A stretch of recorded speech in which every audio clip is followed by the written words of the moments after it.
Hello hi നമസ്കാരം. എല്ലാവർക്കും സുഖമാണെന്ന് വിചാരിക്കുന്നു. ഇന്ന് നമ്മുടെ ഓണപലഹാരമായിട്ടുള്ള മുന്തിരിക്കൊത്താണ്. ഓണം കഴിഞ്ഞിട്ടാണ് ഈ വീഡിയോ പോസ്റ്റ് ചെയ്യുന്നതെന്ന് അറിയാം. എന്നാലും ഇത് നിങ്ങളൊന്ന് വീട്ടിലുണ്ടാക്കി നോക്കണം.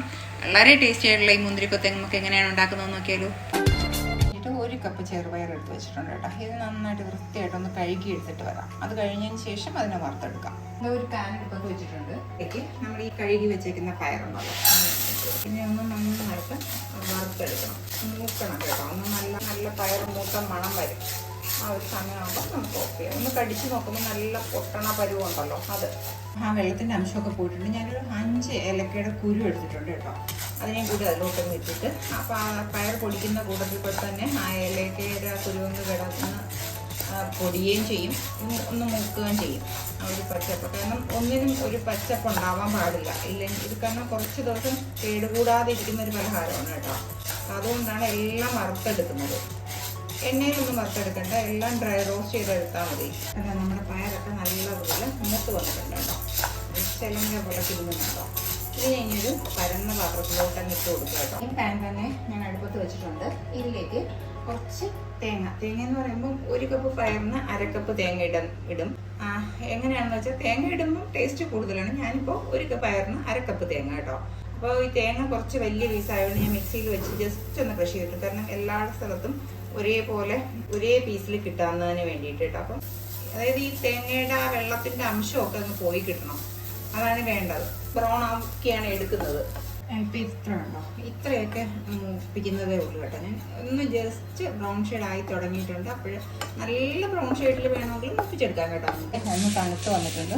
ഇത്രയൊക്കെ മതി കേട്ടോ. നമുക്ക് ഇതിനെ കുറേശ്ശായിട്ട് മിക്സിയുടെ ചെറിയ ജാറിലിട്ട് പൊടിച്ചെടുക്കാം. നമ്മുടെ റവയുടെയൊക്കെ പരുവല്ലേ, റവയേക്കാളും കുറച്ചും കൂടി തരിയിരുന്നാലും കുഴപ്പമില്ല. ഇതിപ്പോൾ തേങ്ങയിരിക്കുന്ന പാത്രമാണേ. അപ്പോൾ അതിലേക്ക് തന്നെ നമുക്ക് ഇടാം. ഇതേപോലെ പൊടിച്ചെടുക്കണം. ഇതിലേക്ക് ഒരു ഫ്ലേവറിന് വേണ്ടിയിട്ട് ഒരു 1 ടേബിൾ സ്പൂൺ നെയ്യ് ഞാനും ഒഴിച്ചു കൊടുക്കുന്നുണ്ട് കേട്ടോ. നെയ്യ് ഇടുമ്പോഴത്തേക്ക് ഒരു നല്ല ടേസ്റ്റാണ്. ഇതെല്ലാം നന്നായിട്ട് മിക്സ് ചെയ്യാം. ഇനി നമുക്ക് ശർക്കര പാനി കാച്ചാൻ വെക്കണം. ശർക്കര പാനി കാച്ചിട്ട് ഇളം ചൂടോടുകൂടി തന്നെ ഇതിലൊന്ന് ഒഴിച്ചു കൊടുക്കണം കേട്ടോ. നല്ല തിളച്ച ഇതോടുകൂടി ഒഴിച്ചെടുത്തില്ലെങ്കിൽ. ഇപ്പോൾ 200 ശർക്കരയാണ്. അതിലേക്ക് ഒരു 1/4 കപ്പ് വെള്ളം ഒഴിച്ചിട്ടുണ്ട് കേട്ടോ. അപ്പം നമുക്ക് ഇത് നോക്കാം. ഒരുപാട് ഒരു കണക്കങ്ങ് ആവുന്നതാണോ ഒന്നും ഇല്ല കേട്ടോ. ഇങ്ങനെ പിടിച്ച് നോക്കുമ്പോൾ ഇങ്ങനെ നൂല് പോലെ ഇങ്ങനെ വലിഞ്ഞു വരുന്നത്. ഇപ്പോൾ കറക്റ്റായിട്ടില്ല, കുറച്ചും കൂടി വരണം. ഇപ്പോൾ ഇതായിട്ടുണ്ട് കേട്ടോ. ഇങ്ങനെ പിടിക്കുമ്പോൾ കണ്ടോ, ഇപ്പോൾ വെച്ചിട്ടുണ്ട്. അരിച്ച് ചൂടോടുകൂടി എല്ലാം നന്നായിട്ട് മിക്സ് ചെയ്ത് വെച്ചിട്ടുണ്ട്.